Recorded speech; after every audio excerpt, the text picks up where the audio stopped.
बिस्मिल्लाहिर्रहमानिर्रहीम। हज की अहमियत और रूहानी सफ़र एक विस्तृत संबोधन। अस्सलामु अलैकुम वरहमतुल्लाहि वबरकातुहू।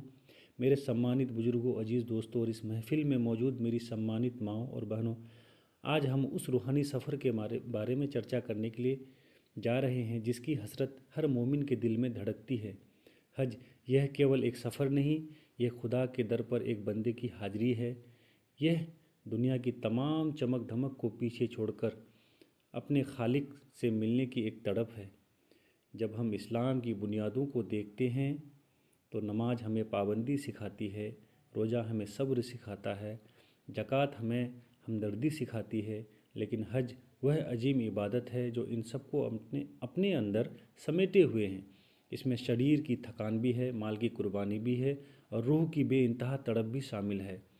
हज की अनिवार्यता पर गौर करें तो अल्लाह ने साफ फरमाया है कि जो भी वहाँ तक पहुँचने की माली और जिस्मानी ताकत रखता है उस पर यह फ़र्ज है। यह फ़र्ज हमें याद दिलाता है कि हमारी दौलत और सेहत का असली मकसद क्या है।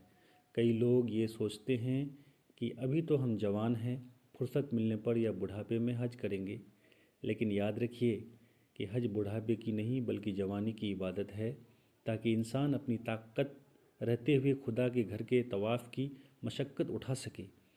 हज में की जाने वाली तपस्या का असल मकसद इंसान के अंदर मौजूद अना यानी अहंकार को ख़त्म करना।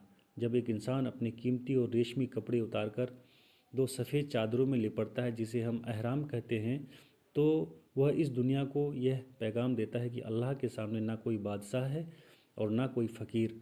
वहाँ सब एक जैसे हैं, सबके लबों पर एक ही सदा है, लब्बैक अल्लाहुम्मा लब्बैक। इस सफ़र की गहराइयों में जाएं तो हमें बीबी हाजरा की वह बेमिसाल जद्दोजहद याद आती है जो उन्होंने अपने नन्हे बच्चे इस्माइल अलैहिस्सलाम के लिए पानी की तलाश में सफ़ा और मरवा की पहाड़ियों के बीच की थी। आज हम उन पहाड़ियों के बीच जो दौड़ लगाते हैं वो इसी बात का सबक है कि एक मोमिन को कभी उम्मीद नहीं हारनी चाहिए। मेहनत करना हमारा काम है और बेजान ज़मीन से जमजम का चश्मा जारी करना अल्लाह का काम है। यह तपस्या हमें सिखाती है कि जब इंसान अल्लाह पर पूरा करके कोशिश करता है, पूरा भरोसा करता है, तो कुदरत उसके लिए रास्ते खोल देती है। हज का हर मंजर, चाहे वो काबा तक का तवाफ़ हो या मीना की रातों में खुले आसमान के नीचे इबादत, हमें दुनिया की हकीकत से रूबरू कराता है। हज का सबसे बड़ा रुकन अराफात का मैदान है। ज़रा कल्पना कीजिए, लाखों का मजमा, एक जैसा लिबास, तपता सूरज और हर आँख में आंसू।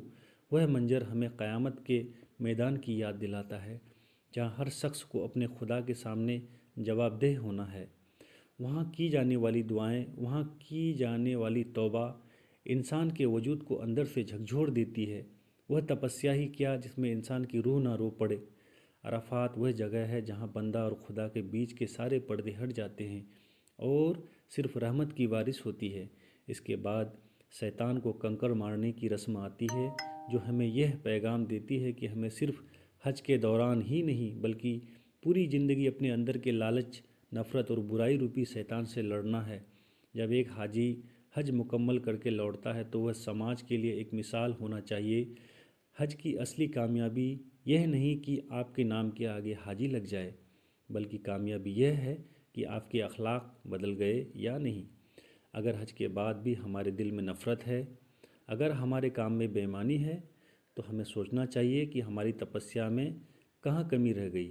एक सच्चा इंसान को नरम दिल और मददगार बना देता है, वह समाज में खुशबू फैलाता है। हज हमें यह सिखाता है कि जिस तरह खुदा के घर में सब भाई भाई थे, वैसे ही इस दुनिया में भी हमें मोहब्बत और भाईचारे के साथ रहना है। अंत में मैं यही कहूँगा कि हज की आरजू हर दिल में होनी चाहिए। जिनके पास साधन है वे जल्दी करें, जिनके पास नहीं है वह खुदा से रो रो कर इसकी तौफीक मांगे। अल्लाह बड़ा गफूरुर रहीम है, वो नीयत को देखता है। खुदा करे कि हम सबको बार बार उस मुक़द्दस ज़मीन की ज़ियारत नसीब हो और हमारी इबादतों को वह अपनी बारगाह में कबूल फ़रमाए। हमें एक ऐसा इंसान बनाए जो न केवल अपनी इबादत में पूरा हो बल्कि दूसरों के हक़ को पहचानने में भी सबसे आगे हो। खुदा हम सबका हामी व नासिर हो। आखिरुद्दावाना वल हम्दुलिल्लाहि रब्बिल आलमीन। آپ اگر ہمارے اس چینل میں نئے ہیں تو اس چینل کو ضرور سبسکرائب کر لیں تاکہ ہماری چھوٹی سی محنت آپ تک پہنچ پائے اور لوگوں تک بھی انیہ لوگوں تک بھی اس ویڈیو کو ضرور شیئر کریں۔ اپنا بہت خیال رکھیں۔ اللہ حافظ۔